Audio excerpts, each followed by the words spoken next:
विधानसभा चुनावों में कुछ ही समय रह गया है। ऐसे में जो प्रत्याशी हैं वो लगातार प्रचार और प्रसार कर रहे हैं, तो हमें भी रात के समय मिलता है प्रत्याशियों से बात करने का। तो आज आपकी मुलाकात करवा रहे हैं। घुमारवी विधानसभा क्षेत्र से प्रत्याशी हैं और कैबिनेट मिनिस्टर भी रहे हैं राजेंद्र गर्ग जी। सर, बहुत बहुत स्वागत है हिमाचल टुडे में। किस तरह से तैयारियां चल रही है और 5 साल के अपने कार्यकाल को किस तरह से देखते हैं सर?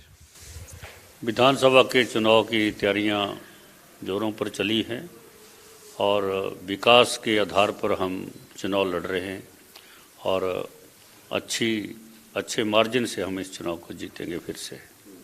कौन से मुद्दे लेके जनता के बीच में जा रहे हैं? मुद्दे हमारे स्पष्ट है। विकास, जो घुमारवी में हमने विकास करवाया है, यहाँ पर मिनी सेक्रेटरीट का निर्माण शुरू करवा दिया है, HRTC का सब डिपो शुरू करवा दिया है, यहाँ पर जो हमारा सिविल हॉस्पिटल है वो 50 बेडेड था, उसको 100 बेडेड कर दिया है।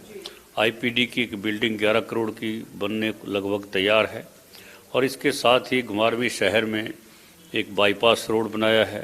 यहाँ हॉस्पिटल से पेशेंट्स को बाहर जाने के लिए एक ओवरहेड फुटब्रिज बना दिया है। शहर में एक लाइब्रेरी खोल दी है और इसके साथ ही क्षेत्र की जितनी भी बड़ी सड़कें हैं उन सभी सड़कों को, लगभग 20 सड़कें हैं, उनको हमने अपग्रेड किया है।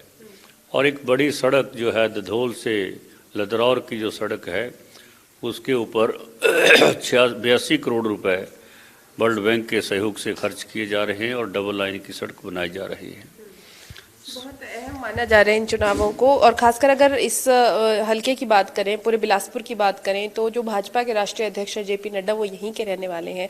कितनी की चुनौतियां सारे प्रत्याशियों को है इस वक्त महसूस हो रही है, या फिर लग रहा है कि इस बार मुकाबला कांग्रेस से बिल्कुल भी नहीं है? देखिए, चुनाव तो चुनाव होता है और हमारी सरकार ने, चाहे केंद्र की सरकार है आदरणीय मोदी जी के नेतृत्व में, और हमारी प्रदेश की सरकार जो आदरणीय मुख्यमंत्री श्री जयराम ठाकुर जी के नेतृत्व में 5 वर्ष कार्य किए हैं, गरीबों के कल्याण की योजना चलाई है, जिसमें हिम केयर योजना बहुत कारगर सिद्ध हुई है, सहारा योजना बहुत कारगर सिद्ध हुई, मुख्यमंत्री गृहिणी सुविधा योजना के तहत गरीब से गरीब घर को भी हमने जो है वो रसोई गैस का कनेक्शन पहुंचाया है। ऐसे अनेक सारी योजनाएं, जैसे महिलाओं के लिए 50% HRTC की बसों में किराए में छूट देने की बात है और साथ ही 125 यूनिट तक का जिनका बिजली की खपत है उसके लिए जीरो बिल हमारी सरकार दे रही है। ऐसे अनेक सारे मुद्दों के आधार पर हम इस चुनाव को लड़ रहे हैं, स्थानीय विकास को लेकर और प्रदेश सरकार की योजनाओं को लेकर। और आदरणीय मोदी जी जिस प्रकार देश का विकास कर रहे हैं और देश की सुरक्षा को सुनिश्चित किया है और देश का मान सम्मान और स्वाभिमान दुनिया के अंदर बढ़ाया है, उस आधार पर हम ये चुनाव लड़ रहे हैं और निश्चित रूप से इस चुनाव को हम भारी मार्जिन से जीतेंगे। ओल्ड पेंशन स्कीम का मुद्दा बहुत ज़्यादा यहाँ पर जो है दिख रहा है कि कांग्रेस भी उसको पूरी तरह से कैश करने की कोशिश करी है, वहीं आम आदमी पार्टी ने कैश करने की कोशिश करी है पंजाब में लागू करके। क्या अगर बीजेपी की सरकार बनती है तो जल्द से जल्द उसको लागू किया जाएगा?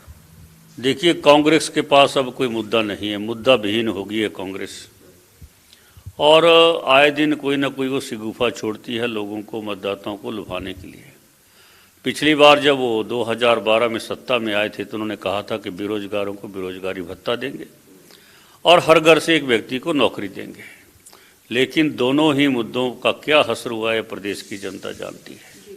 और इस बार उन्होंने नया मुद्दा पकड़ लिया कि हम महिलाओं को भत्ते देंगे और वो भी एक आंखों में धूल झोंकने वाली बात है, लेकिन प्रदेश की जनता हमारी सारी बातें समझती है।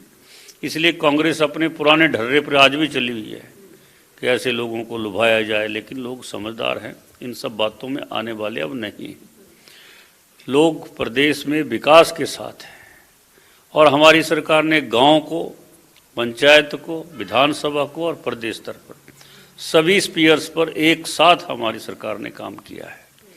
इसलिए जो आपने कहा कि अब कांग्रेस के पास OPS की बात कर रही है, OPS को बंद करने वाले कौन थे? कांग्रेस ही थी। उनके मुख्यमंत्री जी ने ही उस समय OPS के MOU पर साइन किए थे। आज वो OPS के लिए घड़ियाली आंसू बहा रहे हैं और सबको पता है कि बिना केंद्र सरकार के तो कभी ये बात संभव ही नहीं है, लेकिन ये बोले हम करेंगे, 10 दिन के भीतर करेंगे। ये सब सत्ता को हथियाने के लिए हथकंडे अपना रहे हैं। इनको ये समझ रहे हैं कि शायद प्रदेश की जनता ये सारी बातें नहीं समझती है। और ओपीएस अगर बहाली होगी तो उसके लिए हमारी सरकार प्रयास कर रही है। हमने कमेटी बनाई है और लगातार इसकी बातचीत चल रही है और हमारी डबल इंजन की सरकार ही इसको बहाल कर सकती है, उसके लिए प्रयासरत है। गर्ग जी, एक बहुत बड़ी सौगात जो है बिलासपुर को मिली थी एम्स के रूप में, हाल फिलहाल में उद्घाटन किया गया है, क्या इस चीज़ का फायदा भी मिलेगा बीजेपी को?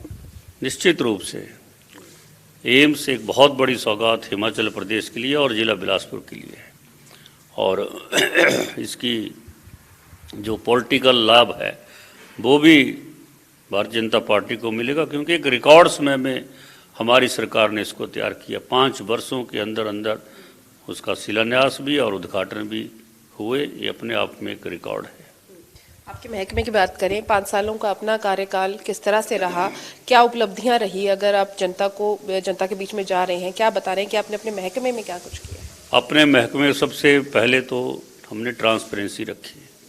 जो भी हमारे यहाँ सस्ते राशन के डिपों के लिए खाद्यान्न आते हैं उनको टेंडर्स के माध्यम से या गवर्नमेंट एजेंसी के माध्यम से हम खरीदते हैं और वो ऑनलाइन होते हैं और उसमें किसी प्रकार की कोई गुंजाइश नहीं होती है ऐसी कोई उसमें ऊपर नीचे उसको किया जाए।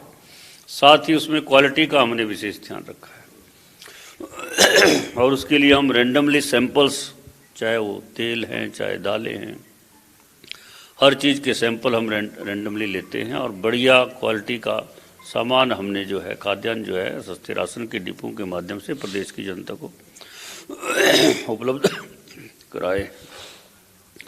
दूसरा सबसे बड़ा जो हमारा कि हमने हमारे यहाँ जो पहले राशन का डिपो खोलने का जो क्राइटेरिया था वो 5 किलोमीटर के बाद ही खोल सकते थे, पेरिफेरी उसकी परिधि के बाहर, लेकिन हमने उसको कम करके उसको 2 किलोमीटर तक किया, क्योंकि लोगों को बहुत दूर दूर तक जाना पड़ता था और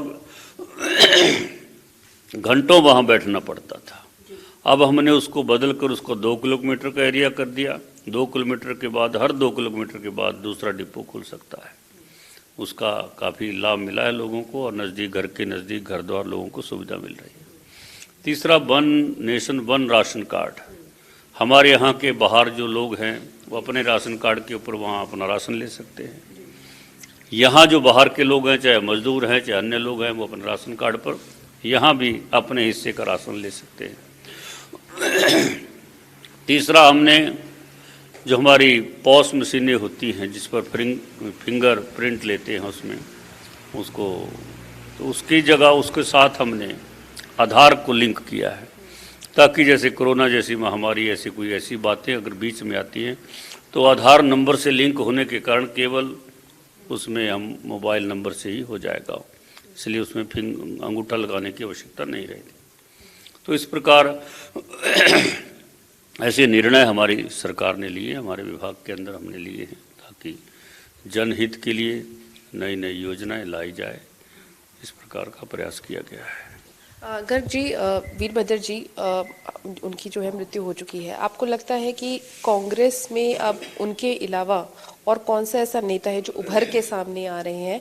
और जिस तरह से हमने देखा कि उनकी जो राजनीति है ना सिर्फ हिमाचल में बल्कि देश में भी वो एक कद्दावर नेता के तौर पर हमेशा उन्होंने काम किया और नज़र भी आए हैं, लेकिन अब हिमाचल की अगर बात करें तो कांग्रेस के पास क्या उनके अलावा और कोई चेहरा अभी है?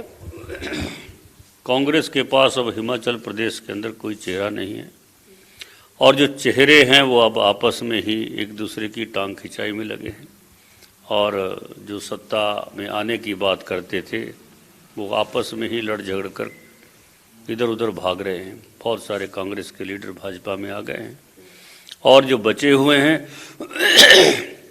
उनका आपस में कलेश चला हुआ है।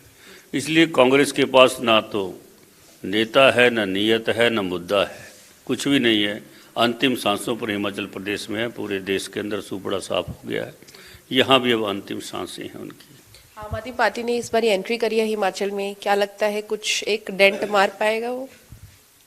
नहीं, उनके बस की बात नहीं है। आम आदमी पार्टी का असली चेहरा जब पंजाब में आम आदमी पार्टी की सरकार बनी और किस प्रकार उनका अलगाववादी ताकतों को प्रोत्साहन मिला वो हिमाचल प्रदेश ने देख लिया, क्योंकि हमारा पड़ोसी राज्य है और हिमाचल प्रदेश के लोग शांति प्रिय हैं, देवभूमि है, वीर भूमि है और इन सब हरकतों को बर्दाश्त नहीं करते हैं। हमने खुद भी देखा था, क्योंकि जिस तरह से खालिस्तान के नारे लगे थे धर्मशाला में, इस तरह का पहले कभी भी नहीं होता था। क्या इस चीज़ का प्रभाव भी जनता देखती है, ये सारी चीज़ें? इसका प्रभाव है कि आम आदमी पार्टी के शेल्टर में ये सब कुछ हो रहा था। इसके अलावा एक और समस्या जो है वो नज़र आ रही है हिमाचल में, वो है नशे की। उसको लेकर सरकार का क्या रोड मैप रहा 5 सालों में? और इतनी जल्दी ये चीज़ें ठीक नहीं होती, ये चीज़ें हम लोग भी समझते हैं, लेकिन कंट्रोल करने के लिए सरकार आगे क्या करेगी अगर बनती है तो? इस प्रकार की जो नशे की समस्या प्रदेश के सामने आ रही है, उसके लिए हमारी सरकार ने शुरू से ही प्रयास किया था और इसके खिलाफ सख्त कानून बनाने का काम भी हमारी सरकार ने किया है। और हमारी सरकार ने ऐसे हजारों केस ऐसे लोगों के खिलाफ बना दिए और हमारी सरकार ने इसको शेल्टर नहीं दिया, खुलकर इसका विरोध किया। और कांग्रेस की तरह हमारी सरकार ने नहीं किया। जब कांग्रेस की सरकार थी तो जब चिट्टा पकड़ा गया था तो उनको बचाने के लिए उन्होंने उसको चूना शो किया। तो एक कांग्रेस वाले ऐसा कर सकते हैं, बीजेपी इसको कभी पसंद नहीं करती और इसके लिए सख्त कानून बनाकर जो है कार्रवाई करने की पक्षधर रही है और कर भी रहे हैं। बहुत बहुत धन्यवाद सर बातचीत करने के लिए। All the very best. Thank you, thank you, thank you. तो बिल्कुल ये थे हमारे साथ राजेंद्र गर्ग, जिन्होंने कहा कि विकास के मुद्दे पर ही चुनाव लड़े जाएंगे और विकास हुआ है और जनता भी ये चीज़ समझेगी। अब देखना ये होगा कि जनता कितने विकास पर विश्वास करती है और अंत में अपने मत का इस्तेमाल कौन सी पार्टी के लिए करती है। कैमरा पर्सन मंजीत के साथ पूजा वर्मा, बिलासपुर, हिमाचल टुडे।